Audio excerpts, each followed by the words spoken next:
Hi, I'm George Self. This video is one in a series designed to help with the R labs for BASV316 Introductory Methods of Analysis. This is Lab 7, Correlation and Regression. Correlation is a method to describe any relationship between two variables. That is, as one variable increases in value, does the other variable increase in value, or maybe it decreases in value? Now, from the outset, it's important to remember that there's a difference between correlation and causation. Just because two variables may be related, that is, they tend to increase or decrease together, does not necessarily mean that one is causing the other. It's certainly possible that there'd be a third factor that hasn't been considered that's causing both of those variables to vary at the same time. In fact, it's also possible and frankly quite likely that it's simply a coincidental effect that's being seen. So correlation is important, but please don't confuse it with causation. This lab starts with the definition of correlation. Correlation is a number between +1 and -1. And generally, the closer that number is toward the extremes, the closer toward positive or -1, the stronger the correlation. The closer that number is to 0, then the weaker the correlation. By far the most common correlation that's calculated is what's known as Pearson's R. And you can see here some example correlations from the Motor Trend Cars data frame. You can see that some of these correlations are very strong. The correlation between the displacement of the engine and the miles per gallon is very strong. And some correlations are very weak or almost non-existent. To calculate Pearson's R in the program R is very easy. It's a one-line command. It's correlation test. I've divided this onto 2 lines in order to make it easier to read. When we run this, I can see that the correlation is a -0.601. That's about all there is to running the correlation. I'm going to copy this, as I always do, and I'll paste it here for the guided practice. Now we want to correlate from the CO2 data frame. CO2 data frame. We're going to correlate concentration and CO2 uptake. And I will run this. And I can see that the correlation is 0.485. And so that's pretty easy to do. Again, I'll copy all of this. For the deliverable for this class, or rather for this lab, we're going to take a look at the cafe data frame, as usual. And we're going to correlate length with bill. And we run that. And I see a correlation of 0.602. Now, correlations using Pearson work fine if the data are continuous. But for categorical data, we have to use a slightly different method. It's pretty similar. Some categorical data, we will use what's known as Spearman's row. Now, the command for Spearman's row is exactly the same as the command we saw a moment ago for Pearson's R, except we now specify that the method is Spearman instead of Pearson. I'll run that, and I see that the correlation here is 0.494. That's pretty easy. So let me copy all of this. For the guided practice, I'll paste that in. And I see that for the guided practice, we want to use the CO2 data frame again. $plant with a capital P, capital letters count, and uptake. And run that. And I see that the correlation here is negative 0.61. Excellent. So I will copy this again, and I'll come down to our deliverable activity and paste. And for this, we'll use the cafe data for age. No, it's service. And cafe $age.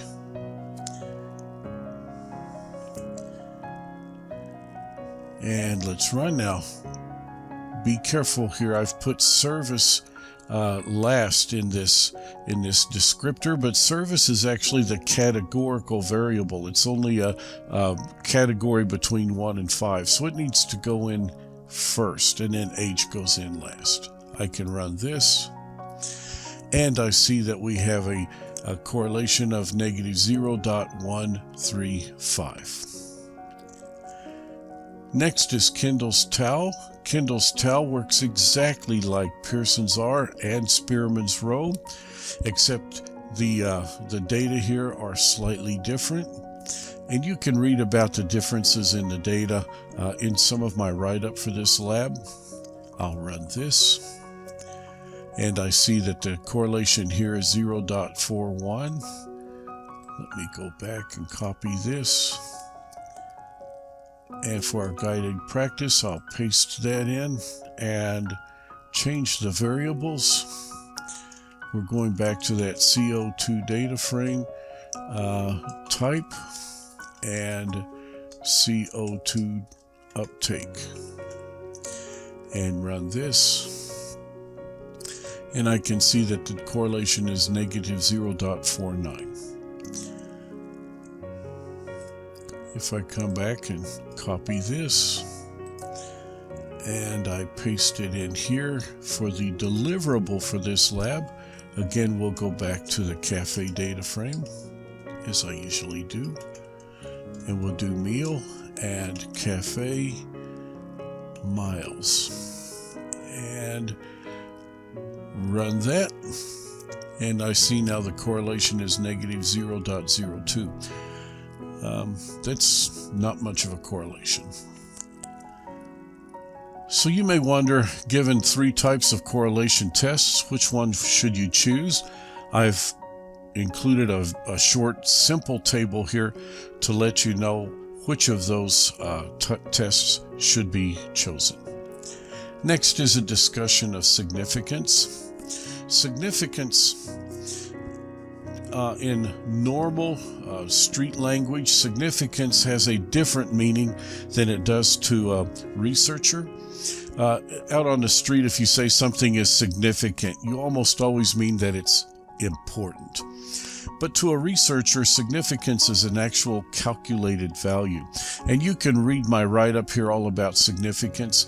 But the bottom line is we're looking for a significance, a p-value, they call it, stands for probability value, that is lower than 0.05, 5%. So in this example table, the first 2 lines here have no significance because the p-value there is greater than 0.05.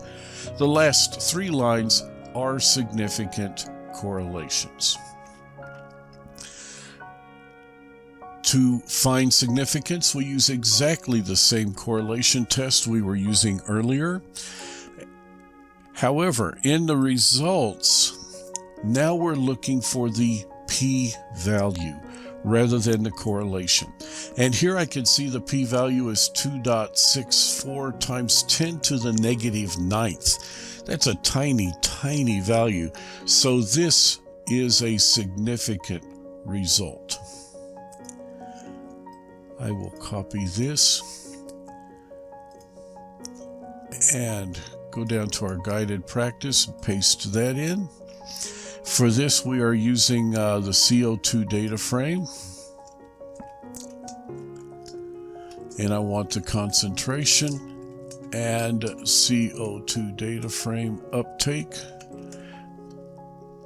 And run that. And I can see here that the p-value is 2.906 times 10 to the negative 6th. Again, it's a tiny value, so this is significant. The p-value is less than 0.05. So now for your deliverable for this activity, and I'll paste it. We're going to look at the cafe data frame. And I want to look at age and cafe bill and run this. And I see that the p-value is 0.1296. That's larger than 0.05. So this result is not significant. That tells me there's no significant correlation between a person's age and their bill at the cafe. That's probably a good thing. Now, once we have a correlation determined, once we determine that there is a correlation and a significant correlation between two variables, we can then use that correlation to predict new values of the variables using a process known as regression. To explain regression, I've created this simple scatter plot here for two variables from the Motor Trend Cars data frame. What I'm doing is comparing or correlating horsepower with the quarter time mile. And you'll see as the horsepower increases, then the speed through the quarter time mile, or the time through the quarter time or the quarter mile time, decreases. And we would expect that. The more horsepower, the faster the car. This red line in this graph is what's known as the line of best fit. It generally describes all of the dots in this entire graph. So now to make a prediction, maybe for a 200 horsepower car, I could trace 200 horsepower up to that red line, then trace it to the left to the time axis, the y-axis, and then give an estimate as to the time for this 200 horsepower car. Of course, there's a mathematical way to do that with much more precision. And for that, we're going to use what's known as the slope-intercept formula. Now, this is a very simple algebraic formula. And if we know the slope of that line of best fit, and if we know where it crosses the y-axis, what's called the y-intercept, then we can throw those two numbers into the slope-intercept formula and calculate a new value of x, or an estimate, a prediction of y, when given a new value of x. Now, with R, I can find the slope, and it turns out the slope of the above figure, the slope of that red line, is negative 0.01846. And that red line crosses the y-axis at a value of 20.55635. Now, in the slope-intercept formula, the slope is indicated by the variable, or the letter m, and the y-intercept by b. If I wanted to predict the quarter mile time for a horsepower of 200, I can throw the slope in for m, put in 200 for x, the new value of x, and put in the y-intercept. Some simple arithmetic here will tell me that the quarter mile time for a 200 horsepower car should be about 16.86. Now, I have mentioned here in our lab that regression analysis is much less certain if the x value is outside the edge of the graph, and I've done a prediction here to show that. However, a quarter mile time of 19 seconds for a car of 50 horsepower is really pretty nebulous. So, how do we do this with R? Well, it turns out with R that there's there's a formula known as the linear model, and the linear model for R is listed right here. In order to calculate what's called the linear model, I put in the y value first. So here's the quarter second time, or the time through the quarter mile. That's the y-axis. And I put in the x value second. The horsepower comes second. I use this linear model formula, and what I have done is saved all of the results of that linear model in a variable called L mod. Then, in order to find the slope, I use this weird looking format so that I can see that the first variable in L mod will give me the slope, and the second variable in L mod will give me that y-intercept. So now if I specify the new value of X I'm interested in, say a 250 horsepower car, I can have R do all of the calculating for me. When I run this, R tells me that it predicts a quarter mile time of 15.94 seconds for a 250 horsepower car. Now, it took me a lot longer to explain that than it does to actually just do it. So I'm going to copy all of this, and let's do our guided practice. Paste. For the guided practice, we're going to use the air quality data frame, and we want to predict the value of wind. That's on the y-axis, when given the temperature. That will be our x-axis. So this will produce the linear model that we want. The slope and the y-intercept will come out of the L mod variable. I want to predict the wind when the temperature is 80 degrees, so our new value of x is going to be 80, and the actual formula, or the formula down here remains the same. Okay, let's run this. So my predicted wind speed on an 80 degree day is 9.59 miles per hour. Interesting. So let me go ahead and copy and paste all of this again. And now we'll come down to the deliverable activity. For this, we'll be using the cafe data frame as usual. I want to predict a tip from a customer who's 48 years old. So tip is going to be our dependent variable. That's what's on the y-axis. We're trying to predict what effect the age has on tip. And age. We want the age of this customer to be 48. I can run this. And we see that a 48-year-old customer should produce a tip of about $3.51. That's about it for this lab. Good luck with it. As in all of our labs, please do not struggle. If you get hung up someplace, stop, contact me, and I'll be glad to help. I'll be seeing you online.